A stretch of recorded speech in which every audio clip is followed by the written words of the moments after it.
안녕하세요. 옆집 한의사 은희 언니예요. 제가 외음부 질환을 다양하게 진료하다 보니 드물게 수술 후, 시술 후 후유증으로 외음부 통증이나 이상 감각 등이 생겨서 오는 경우가 있어요. 이게 그렇게 흔한 경우는 아니지만 혹시 이런 증상으로 고생하고 계시는 분이 있다면 도움이 될까 해서 영상을 올려봐요.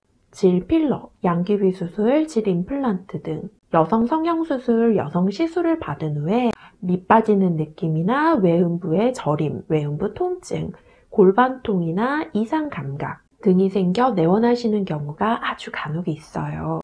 또 드물게 자궁경이나 집속 초음파 등의 시술을 받은 후에 이런 증상이 생긴 경우도 있었고요.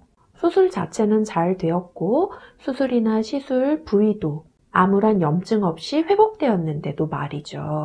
또 혹시나 해서 검사를 받아봤는데 아무런 이상이 없는데도 환자분은 후유증이 오랫동안 지속되어서 너무 불편함을 느껴 내원하셔요. 이런 경우에는 진통소염제를 복용해도 별로 낫지 않는 경우가 많고요. 여성 성형수술뿐만 아니라 다른 수술이나 시술도 마찬가지로 수술 자체는 잘 되었지만 다른 후유증이 나타나는 경우가 종종 있어요. 예를 들어 자궁절제나 고관절 수술, 무릎 수술 등의 큰 수술을 하고 난 후에 기력이 뚝 떨어져서 체력과 식욕이 쭉쭉 빠지고 면역력이 급격히 떨어져서 대상포진 등의 질환에 걸리기도 합니다. 수술이나 시술은 꼭 필요해서 하는 거긴 하지만 그 자체로 어느 정도 몸에 데미지를 줄 수밖에 없고 회복 과정에서 생각보다 많은 에너지를 필요로 합니다. 심지어 체력이 많이 약한 분은 침 치료를 받고 나서도 기운 빠지고 어지럽다라며 침몸살을 호소하시기도 하는걸요.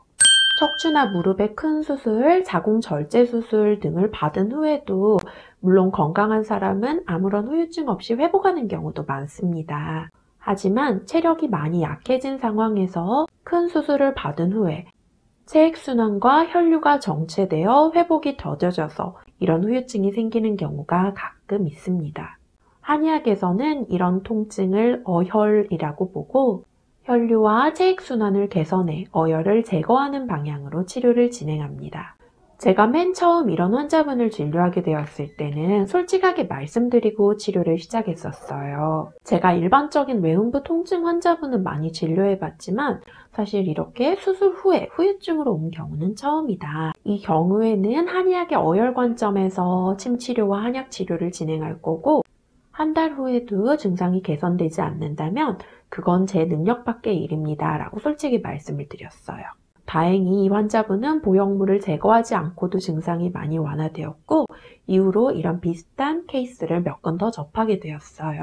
만약 이처럼 수술이나 시술 후 생긴 다른 후유증으로 고생하고 계신다면 혈류와 체액순환을 개선하는 한의학 치료가 도움이 될 수 있습니다. 그리고 빠른 회복에는 무엇보다 잘 먹고 잘 자고 잘 쉬어주는 게 아주 중요합니다.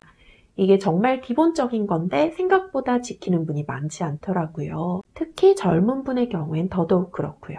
그럼 오늘 영상이 도움이 되셨길 바라며 다음번에 더 좋은 영상으로 찾아뵙도록 할게요. 안녕.